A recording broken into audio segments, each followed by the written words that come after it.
ربه نداء خفيا হযরত জাকারিয়া আলাইহিস সালাম যখন ওনার কাঙ্ক্ষিত মানের বস্তুটাকে মালিকের কাছে চাইবেন, চাওয়ার আগে মহান রব্বে কারিমের কাছে চাওয়ার আগে উনি কিছু কাজ করেছেন। তার মধ্যে প্রথম কাজটা যে করেছেন, উনি একটি নির্জন জায়গাকে নির্বাচন করেছেন। সুবহানাল্লাহ। এই জন্য দোয়ার প্রথমে একটা নিরিবিলি নির্জন একটি জায়গাকে আমাদেরকে নির্বাচন করতে হবে। যেখানে সেখানে দোয়া করলে, এলোমেলো করে মালিকের কাছে চাইলে সেটা পাওয়া যাবে না। আগে নির্জন জায়গা, নিরিবিলি জায়গাকে অবশ্যই নির্বাচন করতে হবে। আল্লাহ তাআলা জাকারিয়া আলাইহিস সালামের দোয়াকে এই আয়াত দিয়ে শুরু করছেন। ইয নাদা রাব্বাহু নিদাআন খাফিয়া। হযরত জাকারিয়া আলাইহিস সালাম, আল্লাহ তাআলা বলেন, ইয নাদা রাব্বাহু, যখন তিনি মহান রব, আপন রবকে যখন নিদা দিলেন, ডাক দিলেন। কোন অবস্থায় ডাক দিলেন? খাফিয়া, নিরিবিলি, একদম নিরিবিলি জায়গা, নীরব নিস্তব্ধ জায়গায় আপন রবকে তিনি ডাক দিলেন। এই হলো সর্বপ্রথম দোয়ার মধ্যে একটা জিনিস প্রথম লাগবে, সেটা হলো নির্জন জায়গা নির্বাচন করা, নিরিবিলি জায়গাকে নির্বাচন করা। 2 নম্বরে, আমার যে দুর্বলতা, অক্ষমতা, সেটাকে মহান রবের দরবারে তুলে ধরতে হবে। আমার অক্ষমতা কি, দুর্বল কি, সেটাকে তুলে ধরতে হবে আল্লাহ তাআলার দরবারে। দ্বিতীয়, এই নিজের অক্ষমতাকে হযরত জাকারিয়া আলাইহিস সালাম মহান রবের দরবারে তুলে ধরছেন এভাবে, قال رب إني وهن العظم مني قال رب إني وهن العظم مني واشتعل الرأس شيبا। এভাবে উনি বলতেছেন, হে আমার রব, আমার প্রতিপালন কর্তা, আমার হাড্ডিগুলো দুর্বল হয়ে গেছে, আমার চুলগুলো পেকে গেছে। নিজের দুর্বলতা কিভাবে পেশ করছেন? রব, আমার চুলগুলো পেকে গেছে, রব, আমার হাড্ডিগুলো দুর্বল হয়েছে, নিজের দুর্বলতা পেশ করছেন।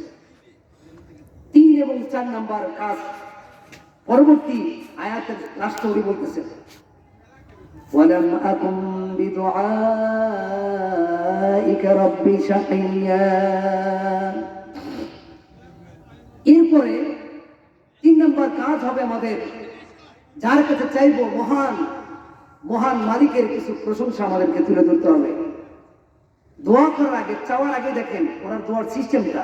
প্রথমে নির্জন জায়গাকে নির্বাচন করেছেন, তারপর নিজের অক্ষমতাকে রবের কাছে তুলে ধরেছেন, তারপরে মহান রবের কাছে চাইবো, তার কাছে ওনার কিছু গুণগান, কিছু প্রশংসা তুলে ধরতে হবে। উনি তুলে ধরছেন এভাবে, ওয়ালাম আকুম বিদুআইকা রাব্বি শাকিয়া, রব, আমার পালনকর্তা, আপনার কাছে আমি চেয়ে কোনোদিন ব্যর্থ হইনি। সুবহানাল্লাহ। তার মানে আপনার কাছে যখনই চেয়েছি তখনই আপনি আমাকে দিয়েছেন। ওনার এই কথার মধ্যে 2টি জিনিস পাওয়া যায়। এক হলো মহান রব্বুল কারীমের আলিশান দরবারে উনি প্রশংসা রাখছেন। 2 নম্বর, মহান রব্বে কারীম যে দিবেন, উনি যে দাতা, মহাদাতা, দিবেন, শতভাগ দিবেন, এটার বিশ্বাস উনি আল্লাহ পাকের দরবারে আরশে আজিমে পৌঁছে দিয়েছেন। সুবহানাল্লাহ। 3 নম্বর, তাহলে কি করতে হবে? 3 নম্বর কাজ হলো আমাদেরকে আল্লাহ পাকের দরবারে কিছু প্রশংসা তুলে ধরতে হবে। আনতাস সামি, আনতাল বাসীর, আনতাল হাকাম, আনতাল আদল, আনতাল লতীফুল খবীর, আনতাল যুল আরশিল মাজিদ, আনতাল যুল আরশিল কারীম, আনতাল যুস সামাওয়াতি ওয়াল আরদ, আনতাল যুল জিন ওয়াল ইনস, আনতাল যুল জান্নাতি ওয়ান নার। এরকম করে মহান মালিকের দরবারে কিছু প্রশংসা তুলে ধরতে হবে। তা জাকারিয়া আলাইহিস সালাম যেভাবে তুলে ধরলেন। 4 নম্বরে, নিজের আস্থা মহান মালিকের দরবারে পেশ করতে হবে যে আমি তোমার কাছে যখন চেয়েছি তখনই দিয়েছো, এবারও চাইতেছি, এবারও তুমি দিয়ে দিবা। এখনো কিন্তু জাকারিয়া আলাইহিস সালাম দোয়া কিন্তু শুরু করে নাই, ভূমিকা তুলে ধরছে। তাহলে 4টা জিনিস পাওয়া গেল। আরেকটা জিনিস হলো যে বস্তুকে চাইবো, যে জিনিসটাকে চাইবো, সেই জিনিসটা অবশ্যই যেন মহান রব্বে কারিমের যেন কাঙ্ক্ষিত মানের হয়, সেটা যেন আল্লাহ তাআলা সন্তুষ্ট বাজন জিনিস হয়, গুনাহের কাজ করে কখনো হবে না। সেটা উনি অন্য জায়গায় উনি অন্যভাবে তুলে ধরেছেন। قال رب إني وهن قال رب هب لي من لدنك ذرية طيبة। হে রব, আপনি আমাকে একজন পুত্র পবিত্র একটি সন্তান দান করেন। সুবহানাল্লাহ। এখন এসে দোয়া করতেছেন, এখন চাইতেছেন, আগে প্রশংসা করছেন, আর এখানে চাইতেছেন কিভাবে? এখানে বলতেছেন وإني خفت الموالي من ورائي।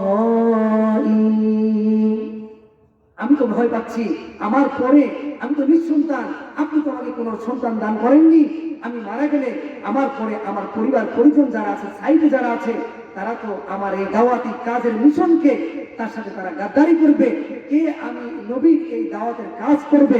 এই জন্য মহান রব্বে কারীম আপনি মেহেরবানি করে আপনার পক্ষ থেকে একটি পুত্র পবিত্র সন্তান আমাকে দান করেন। সুবহানাল্লাহ। এটাকে উনি পরবর্তীতে চাইতেছেন এভাবে যে আমি ভয় পাচ্ছি আমার পরে যারা আসবে তারা গাদ্দারি করবে আমার দাওয়াতের সাথে। ওয়াকানাত ইমরাতি আকির, নিজের অক্ষমতা পেশ করছেন, আবার এখন বিবির অক্ষমতা পেশ করতেছেন। এখনো কিন্তু চাই না, এখনো চাই না। আমার বিবি একবার চূড়ান্ত পর্যায়ের একবার বন্ধা, তার থেকে কোনো সন্তান হবে না। মেডিকেল সায়েন্স বলে এই বয়সে বৃদ্ধা নারী, তার থেকে কখনো সন্তান হবে না। এই জন্য দুর্বলতা পেশ করতেছেন। এরপরে এসে বলতেছেন ফাহাবনি মিন লাদুনকা ওয়ালিয়া, আমার রব, আমার প্রভু,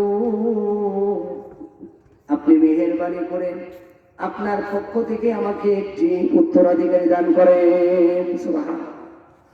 তাহলে আগে 4টি কাজ করলেন, এক হলো নির্জন জায়গা নির্বাচন করলেন, 2 নম্বর নিজের দুর্বলতা অক্ষমতাকে পেশ করলেন, নম্বর 3 নম্বরে উনি কি করলেন? আল্লাহ তাআলার দরবারে শুকরিয়া পেশ করলেন। 4 নম্বরে নিজের আস্থা মালিকের উপরে পূর্ণাঙ্গ শতভাগ আস্থা রেখেছেন। রাখার পরে 5 নম্বরে এসে চাইতেছেন। এরপর চাওয়ার ধরনটা এমন ছিল ওয়াজআলহু রাব্বি রাদিয়া, হে আমার রব, আপনি যা দান করবেন, যে সন্তানকে দান করবেন, সেটা যেন অবশ্যই আপনার কাঙ্ক্ষিত মানের, আপনার সন্তুষ্ট বাজন হয়। সুবহানাল্লাহ। আর যে জিনিস চাইবো এই জিনিসটাকে মালিকের সন্তুষ্ট হতে হবে। তো জাকারিয়া আলাইহিস সালামের দোয়ার মধ্যে 5টি জিনিস পাওয়া গেল। এই 5টি জিনিসকে ফলো করে দিলে আমরা চাই আল্লাহ তাআলার কাছে, অবশ্যই মহান রব্বে কারীম আমাদের দোয়া আল্লাহ কবুল করবেন। হ্যাঁ, কখনো আমাদের মঙ্গলের জন্য যে জিনিস চেয়েছি সেটার পরিবর্তে মহান রব্বে কারীম অন্য জিনিস আমাদের দিকে দিতে পারেন, একটু বিলম্ব করতে পারেন, আবার বিলম্বর পরে যে জিনিস চেয়েছি ওই জিনিসের পরিবর্তে অন্য একটা জিনিসও আমাদের মঙ্গলের কারণে দিতে পারেন। কারণ আমি মনে করেছি এটা আমার জন্য মঙ্গল, আমার রব মনে করেছেন এটা মঙ্গল না, তোমার আর একটা মঙ্গল। এরকম এই জন্য দোয়াটা কখনো বিলম্ব হতে পারে, যা চেয়েছি তা না হয়ে অন্যটাও হতে পারে। তার প্রমাণ সূরা আলে ইমরানের মধ্যে হযরত ইমরান আলাইহিস সালামের বিবির ঘটনাকে আল্লাহ তাআলা তুলে ধরছেন। কিভাবে? وَإِذْ قَالَتِ امْرَأَتُ عِمْرَانَ رَبِّ